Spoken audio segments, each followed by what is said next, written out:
Sir, ano mabibili mo sa 50 pesos ngayon? Noon ang 50 pesos, marami na akong maiuuwi. Ngayon, kakarampot na lang dahil sa pagdami na rin ng CCTV. Huli! Bumalpak ako, walang nahuli. Nakakahiya. Pero iba ngayong gabi, nararamdaman ko sa aking mga kuko.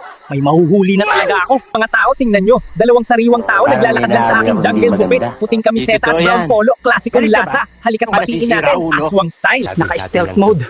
Bola lang yan. Style. Malapit na ako. Kung mas mabagal pa ako, mag-photosynthesis na ako. Tulong! May aswang!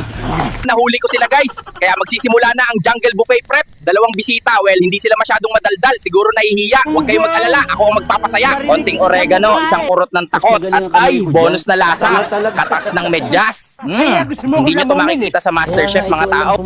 Magaling ang tiyamba mo, malakas eh. Para sipit ng isip. Kapal ang mukha nyo. Pwede magtanong. Galing ko lang dyan ah. Sa mga pamilya ng dalawang lalaking nahuli ko ngayong gabi, gusto ko lang sabihin sorry.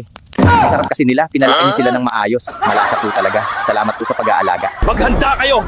Ililigtas natin ang mga kababayan natin sa ibang bansa. Para sa bayan, para sa kalikasan, para sa mga Pilipino. Kami na ang bahala sa himpapawid.